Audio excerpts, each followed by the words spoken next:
I am Arman Khodaei. I am 25 years old and I have high function autism, and as you can tell, I've overcome a great deal of that.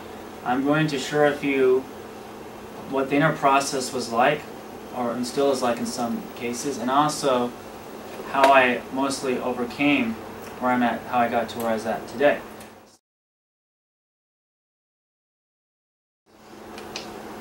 When I was a child, and I still have obsessions, or I can still get very obsessed, so I have to be careful, but I'm much more consciously aware of obsessions.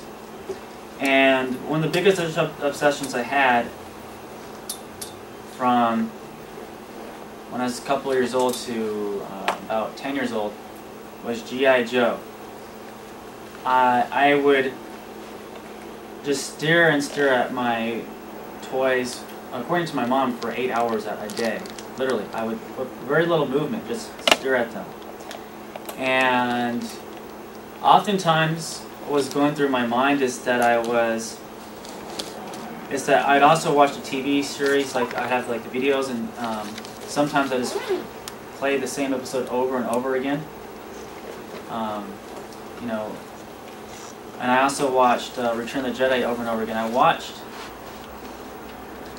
the video like over 200 times before the tape broke. When I'm talking about G.I. Joe, I'm talking about the 80s cartoon. The one that I really liked was this 5-part episode which they compiled into one tape. It was about this weather dominator, which the bad guys, the Cobra, they used to manipulate the weather of the world. So I would always reenact key points from that episode a lot, and that would go through my mind all the time while playing with my toys, or whatever you want to call it. Another thing too is that I was also obsessed with the pose of the action figures.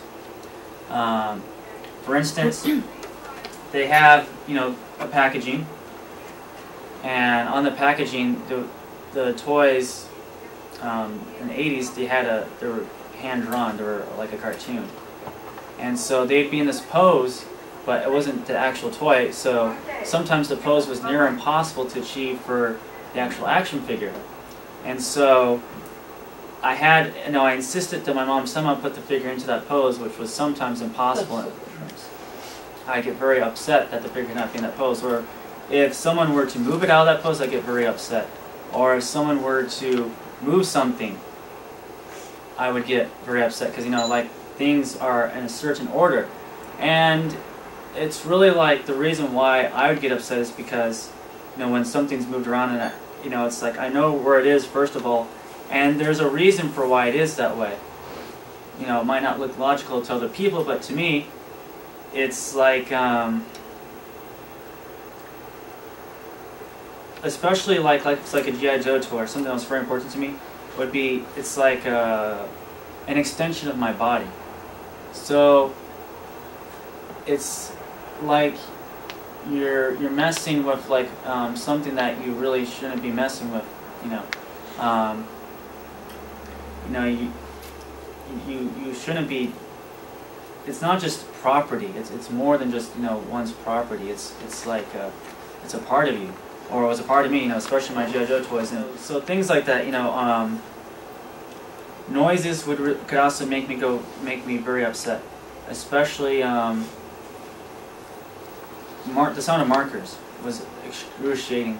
I'm much more used to the sound of markers, but I could not stand it.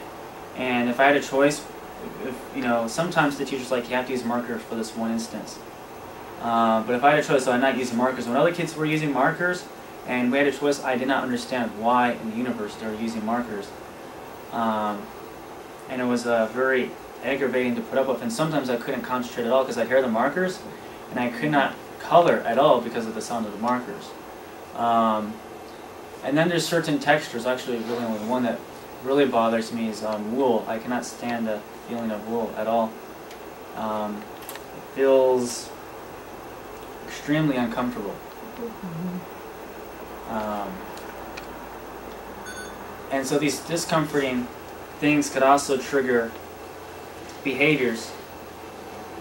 Sometimes too is that I would remember something,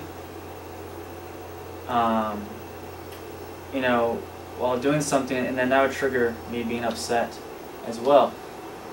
In the second grade, my behaviors did greatly rescind, though, because they decided to take out the milk product. They stopped giving me milk, and that actually did improve my behaviors an enormous deal. And actually, now when I eat milk, I wasn't aware, but now when I eat milk, I can actually feel its effect on me. Like I can feel my thoughts start to, I can feel my thinking to become more violent all of a sudden.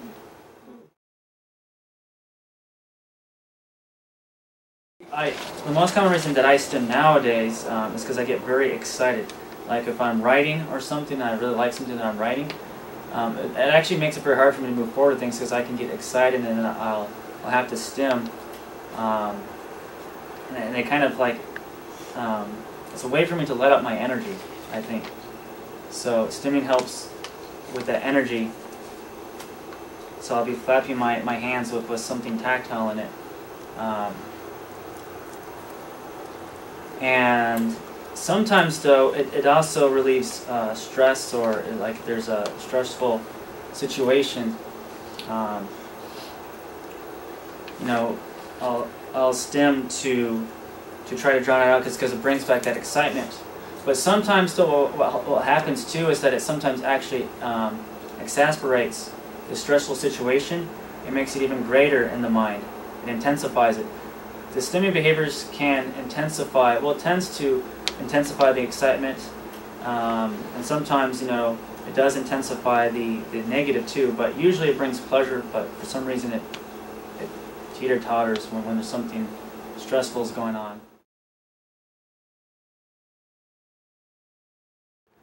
I've actually really worked on eye contact a lot, and I'm still not the best at it, but as you can tell, I'm very much improved in that area. And until high school or way past high school did I really make any sort of eye contact. Eye contact is a very personal thing, and I have a YouTube series. I have over 100 videos, and I made a video on eye contact, and I had about 10 other people with autism write me back saying that they feel the same exact way that I'm about to share with you. So I know that other people with autism have felt very similar, and how it's like I said, it's very personal until I've learned to. What I feel like when I'm making eye contact, and I feel like I'm actually shutting you guys off, I've learned to create this feeling that I'm shutting you off.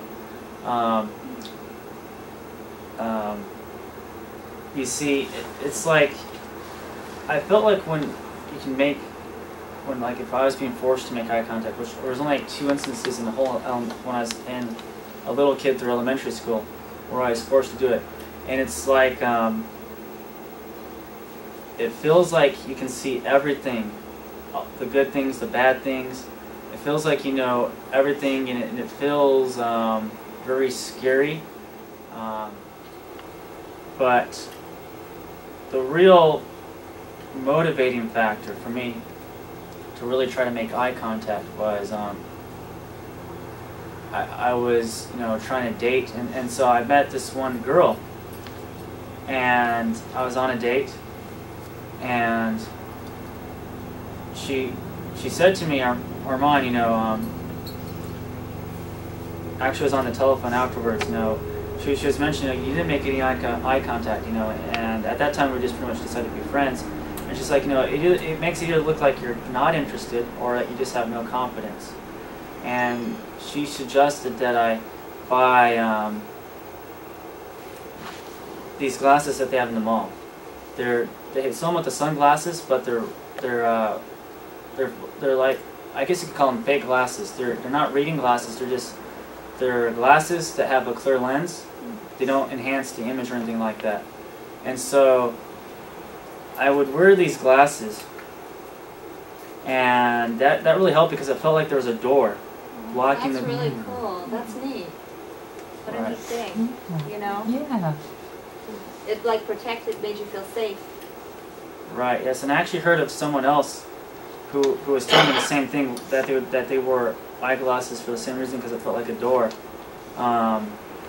So I felt like, you know, that there was this distance between us, like it gave this invisible distance.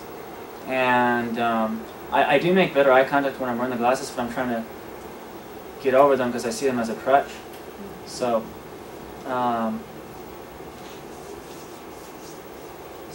I try to envision that feeling that I have when I'm wearing the glasses. So that's what I meant earlier when I said that I was shutting you off in that regard. But the eyeglasses really helped, you know, make me feel like that there's a barrier between other people's eyes.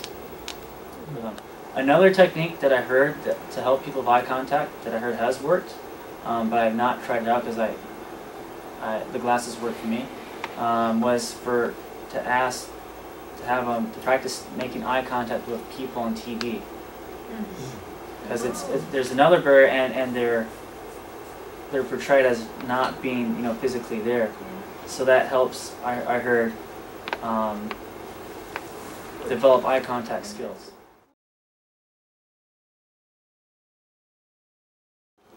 And now I want to talk about why autism is important to society, and then why autism is important to a parent. So, I feel autism is important to society because I believe a great many deal of our advancements have happened as a result of people with high function autism, Asperger's syndrome, maybe even some with even low function autism who just had incredible talent, and they got recognized for the incredible talent.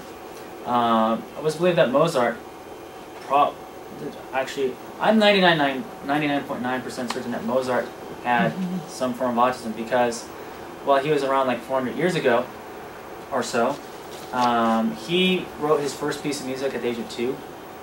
He wrote a symphony at the age of 7, I believe, an opera at the age of 12. Most likely, Howard Hughes had some form of autism, and he greatly impacted the aviation industry a great deal. If it weren't for him, flying would be very different. And who knows, we still might be going by trains to get to long distances. So he really impacted it. Henry Ford most likely had autism. He was very obsessed with getting things perfect. And he wouldn't settle for less than perfection. When people say it was impossible to do, he says, nope, keep doing it. People with autism have really offered society a great deal. Obviously not everyone with autism does, but there have been many that have. And so if autism were to be completely annihilated, you know, who knows, you know, the advancements in society might not be as rapid. So I believe that autism does offer a great deal to society.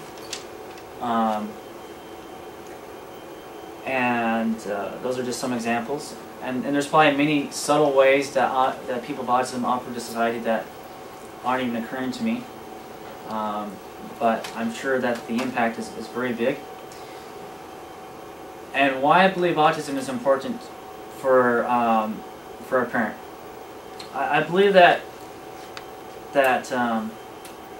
autism is very important for a parent because of actually the challenges that sometimes come. I'm not a parent myself, but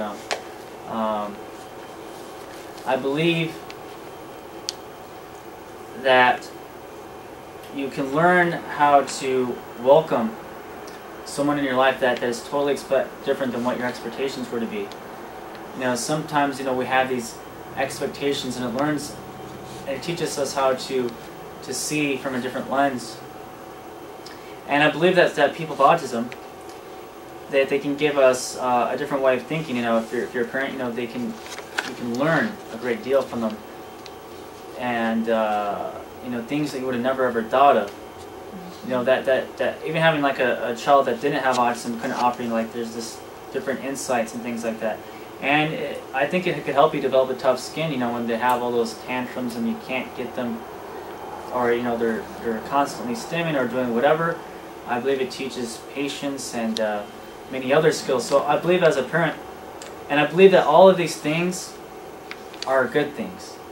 That there's always good that comes from it, you know, even in the greatest of the challenges. And so I believe that autism has a lot to offer parents.